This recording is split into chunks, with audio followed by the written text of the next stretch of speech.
Dari modern yang tadi ada kelemahan-kelemahan kecilnya, sekarang kita menuju postmodern. Ketika orang sadar bahwa fakta itu tidak segalanya loh. Subjek kadang-kadang juga ikut bermain. Nggak selalu yang kelihatan itu bunyinya seperti apa yang terlihat. Kalau saya mau minum kayak gini kan ini nggak selalu karena semata-mata saya haus.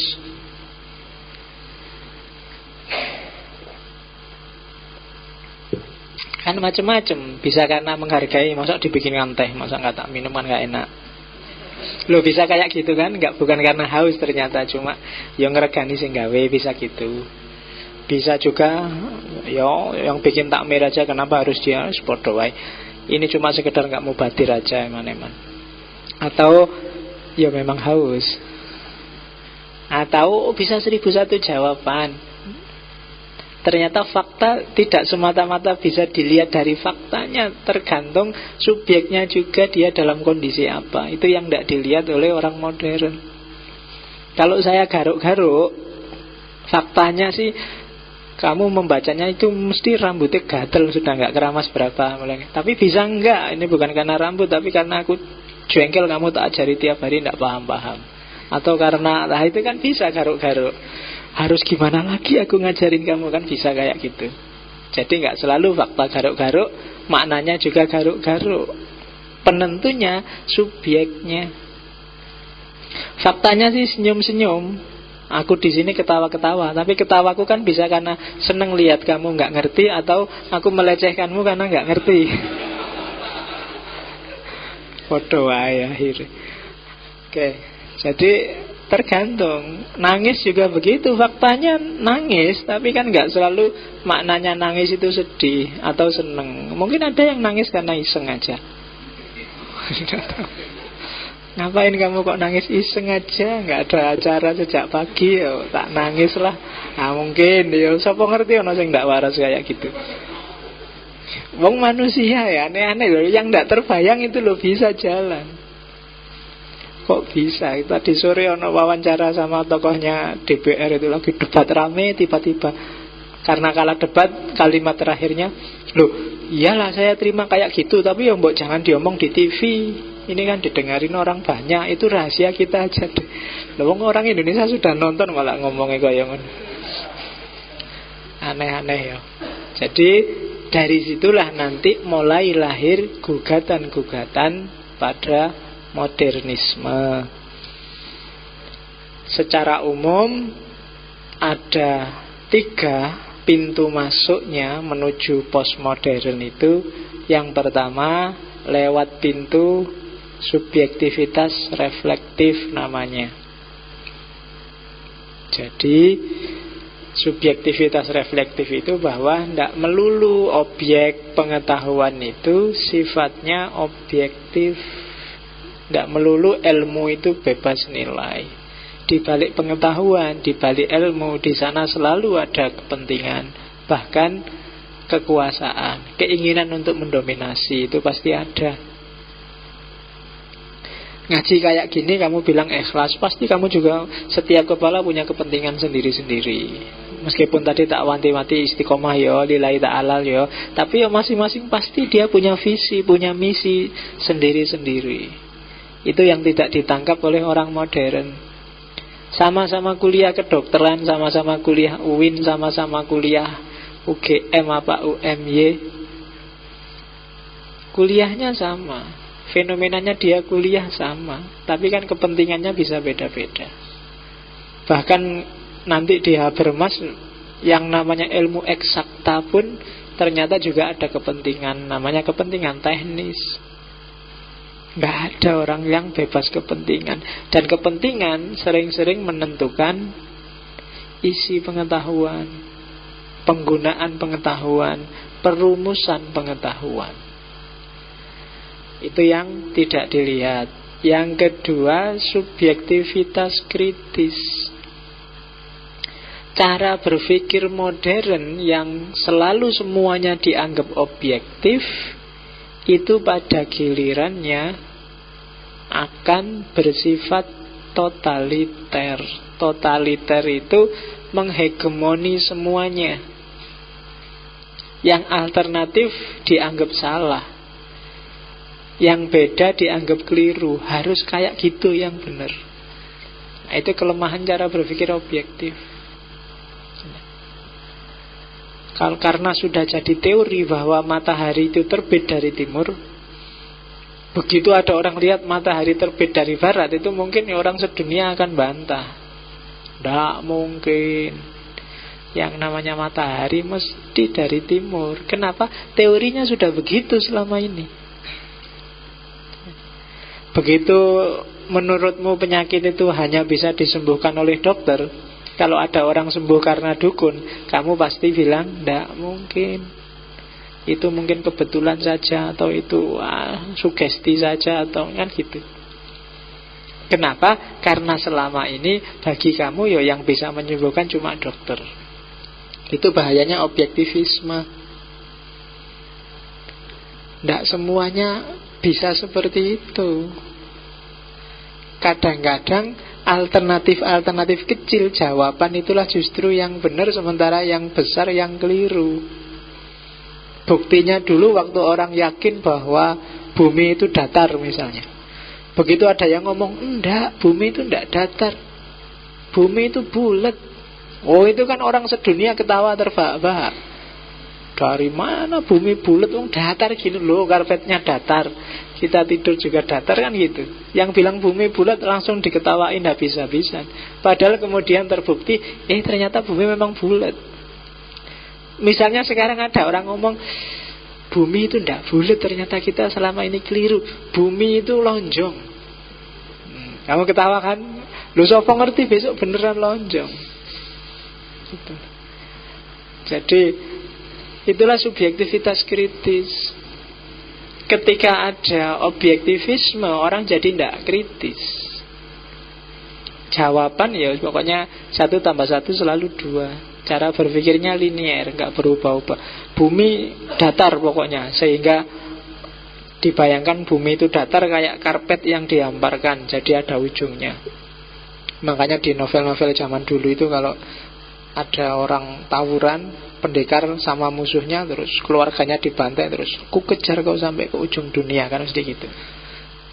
Karena apa? Bayangannya dunia ada ujungnya, kayak karpet itu kan. Di ujung sana sampai pucuk kamu nggak bisa lari lagi, tetap ku kejar kan. Padahal bumi kan bulat, sampai di mana ujung dunia itu kan nggak ada ujungnya dunia, wong buminya bulat. Nah, itu berarti novel itu disusun dengan paradigma bumi datar. Nah, jadi kalau kamu sedang kecewa atau sedang marah, terus musuhmu ngancem, hati-hati kau, sampai ke ujung dunia kamu akan kukejar. Tenang aja, karena tidak ada ujungnya dunia, buminya kan bulat. Nah, itu subjektivitas kritis, melahirkan hegemoni dominasi. Yang ketiga, kesadaran sejarah. Ini yang membawa nanti pada postmodern. Orang melupakan bahwa pengetahuan, ilmu, termasuk sains, itu sifatnya historis, menyejarah sesuai konteks zamannya. Tidak mungkin orang bisa mikir di luar konteks sejarahnya. Tidak akan bisa. Pak, saya kan mahasiswa saintek, tapi kan ngerti filsafat karena saya ikut ngaji filsafat. Ya karena dalam sejarah hidupmu ada cerita ngaji filsafatnya, maka kamu ngerti filsafat. Ada historisitasnya, pasti tidak ujuk-ujuk. Ada sangkan parannya. Dan kesadaran sejarah ini yang membawa pada kesadaran dinamis, kesadaran pluralitas. Oh, berarti setiap orang tergantung masing-masing konteksnya, tergantung masing-masing latar belakang hidupnya, tergantung masing-masing gaya berpikirnya. Itu kesadaran sejarah. Kenapa bisa lahir NU, Muhammadiyah, Asy'ariyah, Syafi'iyah, dan macam-macam? Itu pasti karena setting sejarahnya. Imam Syafi'i aja punya qaul qadim, punya qaul jadid, kan gitu. Jadi ternyata ilmu itu ada dimensi subjektifnya. Subjektivitas yang pertama adalah kepentingan, bahkan kekuasaan. Subjektivitas yang kedua adalah anti totalitarian, karena pemikiran alternatif selalu pasti akan muncul. Dan yang ketiga, kesadaran sejarah. Makanya kan ada istilah normativitas, historisitas. Nah, yang normatif itu berarti yang pasti. Cuma yang pasti ini ketika dipahami manusia pasti jadi historis, pasti jadi menyejarah, karena manusia juga objek sejarah. Kamu tidak mungkin bisa mikir di luar konteks kesejarahanmu. Oke, itu menuju Mas Ian, ini belum posmo. Kita belum ketemu posmo. Dengan bekal tiga inilah jadi kesadaran subjektivitas, kesadaran historisitas membawa orang mengkritik habis-habisan modernisme. Apa sih penyakit utama modernisme yang dikritik?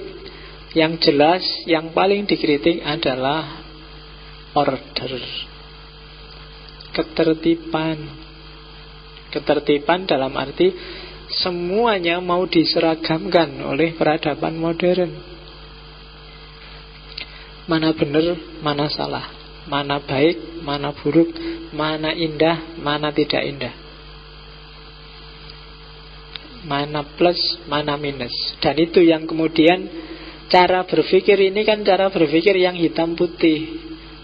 Cara berpikir hitam putih itu nanti melahirkan namanya oposisi biner, serba dualitas. Seperti kalau kalian bilang hidup ini selalu berpasangan, ada siang, ada malam, sorenya nggak dihitung. Iya kan? Ada laki-laki, ada perempuan, bancinya nggak dihitung. Itu kan selalu begitu. Ada hitam, ada putih, abu-abunya nggak dihitung. Cara berpikirnya dualistis.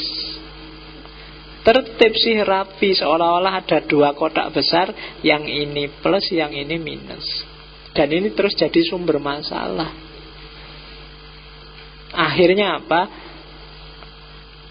Yang tertib itu berarti yang aku, yang modern, yang saintifik, yang ilmiah. Yang bukan aku itu tidak tertib, tidak beraturan, tidak ilmiah, deso, dan seterusnya. Ini cara berpikirnya orang modern. Dan nanti jadi banyak sumber masalah kan. Ada hitam, ada putih, ada plus, ada minus kan. Mikirnya selalu dilawankan. Maka kalau saya ngomong ada laki-laki, ada perempuan, kan terus kamu sambungkan, ada laki-laki, ada perempuan, ada plus, ada minus.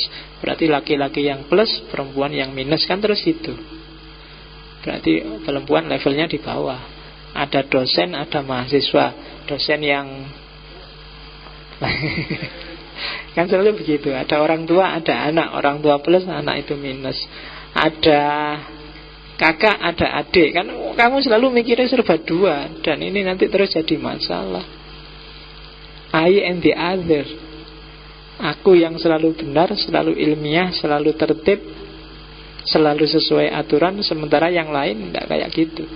Di barat kemudian yang bagus, benar, baik, ilmiah itu ya aku orang barat. Maka ketika dia melakukan ekspansi kemana-mana, dimanapun mereka menginjakkan kaki akan menganggap oh itu belum berbudaya, oh itu budaya deso, oh itu masih primitif, oh itu kenapa pakai kategorinya dia. Begitu lihat orang Indonesia nggak pakai baju, hanya pakai apa? Kayak sarung itu sampai ke bawah, kurang beradab. Yang beradab itu kita yang pakai baju. Padahal mungkin iklimnya Indonesia lebih kondusif kamu nggak pakai baju, karena udaranya lembab. Tapi mereka sukses membaratkan kamu kemana-mana harus pakai baju. Coba lihat, saya lupa, di YouTube itu kan ada yang Bali belum lama, paling tahun 1800-an itu kan masih, bahkan perempuan pun nggak pakai baju, hanya pakai bawah. Dan nggak ada yang teriak-teriak, ya kan? Nggak ada kasus aneh-aneh, biasa aja. Mungkin memang iklimnya gitu. Tapi begitu barat masuk kan pelajarannya kan terus macam-macam. Oh itu nggak sopan, itu tidak beradab, itu tidak berbudaya. Yang budaya itu pakai baju. Apalagi terus Arab masuk, wah kalau cuma pakai baju kurang, pakai jubah. Iya, kan terus gitu. Kamu bingung, banyak pendatang yang pikirannya macam-macam. Untung yang masuk penjajahnya dari barat, dari Arab. Coba penjajahnya negro apa dari Irian Jaya menjajah itu, kamu disuruh pakai koteka mesti. Itu tidak berbudaya. Yang berbudaya itu ya pakai koteka itu. Kenapa? Setiap orang merasa dirinya lah order, yang lain chaos, yang lain yang disorder. Kenapa? Cara berpikirnya hitam putih. Dan itu penyakitnya orang modern. Yang ilmiah yang plus, yang tidak ilmiah yang minus. Kalau agama dianggap tidak ilmiah, ya berarti agama minus. Kalau budaya dianggap tidak ilmiah, ya berarti budaya itu minus. Dan itu yang digugat oleh orang-orang posmo. Di era modern kan semua wacana metafisik, supernatural, kebudayaan itu kan minggir semua. Yang masuk ke arena tengah kan sains, teknologi, budaya versi barat, relasi sosial versi barat. Itu modern. Sebenarnya baru kita alami hari ini. Hidup kita sebenarnya ya gayanya gaya barat. Sekolah itu kan juga versi barat. Yang sekarang bikin sekolahan terus ada kelasnya, gurunya di depan, muridnya di dalam, itu kan ya khas Kristen sebenarnya. Makanya dulu zaman filsafat Kristen disebut skolastik. Masuk ke sini jadi sekolah. Kalau Islam ya modelnya halakoh. Halakoh itu muter kayak gini. Ini belum halakoh, ini setengah masih ya. Ya kan? Kalau halakoh modelnya muter terus aktif. Kalau model Yunani malah nggak ada sekolah. Di luar sana, di lapangan sana, terus ustadznya berdiri sambil jalan-jalan sambil jelasin. Cuma saya tidak mau kayak gitu. Aku capek dewe, kamu sambil ngerokok, sambil ngopi, aku nanti mikir. Oke. Nah, itu modern. Nah, dari situ terus muncul ide namanya postmodernisme. Cuma seperti saya bilang tadi, istilah postmodern ini masih debatable. Definisi yang pasti nggak jelas masih Yang penting orang pingin lepas dari jeratan mode berpikir, gaya hidup ala modernisme yang menjebak orang. Intinya cuma itu. Yang mau menyeragamkan cara berpikir, menyeragamkan gaya hidup, yang berpikirnya A atau B. Kalau ndak A ya B. Cuma kayak gitu dok mikirnya. Dan itu yang mau digugat oleh orang postmodern. Sehingga nanti para filosof mendefinisikan postmodern itu beda-beda. Misalnya Lyotard dan Gellner. Kalau kata Lyotard, postmodern adalah menceraikan modernisme, memutus secara total modernisme. Jadi modernisme yang ditalak 3. Itu katanya Lyotard, cerai, kita tidak akan kembali lagi, tidak peduli lagi sama modern. Ternyata jadi orang modern sakitnya itu di nah, itu Lyotard. Jangan jadi modern lah, katanya Lyotard. Modernisme bikin kamu miskin secara kemanusiaan, secara budaya, dan secara sosial. Secara psikologis, jadi orang modern yang berkembang hanya 2: pengalaman panca indera dan rasio. Semua fakultas yang lain macet. Ilmu juga begitu. Yang berkembang hanya ilmu yang bisa dirasionalkan dan ada bukti empirisnya. Di luar itu nggak bisa diterima. Jadi modernisme itu sebenarnya miskin, katanya orang-orang posmo. Ada Derrida, Foucault, Baudrillard. Sebenarnya postmodern itu modernisme yang sangat radikal sampai kemudian mati sendiri. Sangat radikal kayak tadi kan. Modern itu kan agak spesialis. Lihat realitas itu parsial. Lama-lama kalau sangat radikal, dia akan mati sendiri, kebingungan sendiri melihat realitas. Dan kalau sudah kayak gitu, akhirnya jadilah dia postmodern. Jadi katanya Derrida dan kawan-kawan, postmodern adalah modernisme yang bunuh diri. Jadi dia bunuh diri terus mati, dan lahirlah generasi baru namanya postmodern. Itu katanya Derrida, yang nanti terkenal dengan dekonstruksinya. Ada yang lebih sopan definisinya, kayak David Griffin, bukunya banyak diterjemahkan oleh Canisius. Postmodern adalah koreksi beberapa aspek dari modernisme. Kalau di David Griffin ya ndak postmodern. Modern itu ya ndak keliru 100%. Yang bagus-bagus dan baik juga banyak. Cuma ada beberapa yang perlu direvisi. Nah, revisi-revisi terhadap modernisme itulah nanti yang kita kenal sebagai postmodern. Itu David Griffin. Atau Anthony Giddens.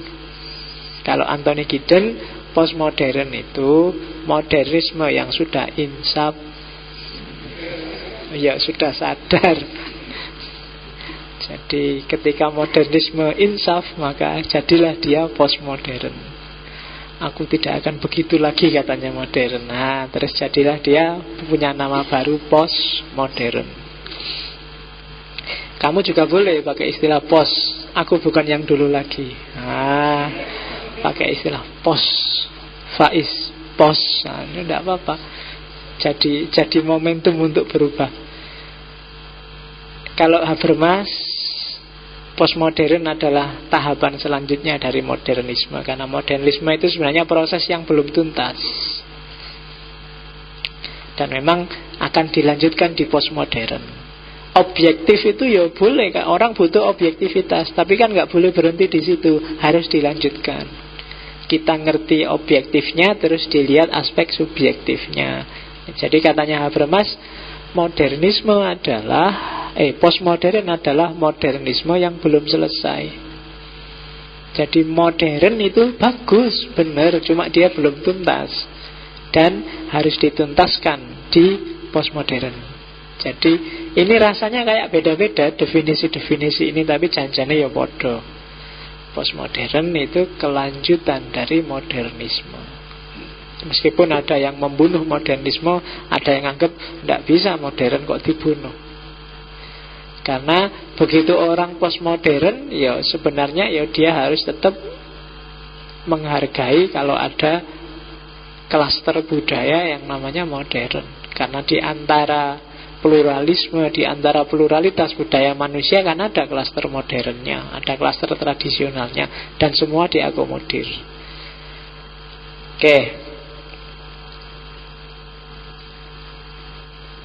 Ya, ini secara teknis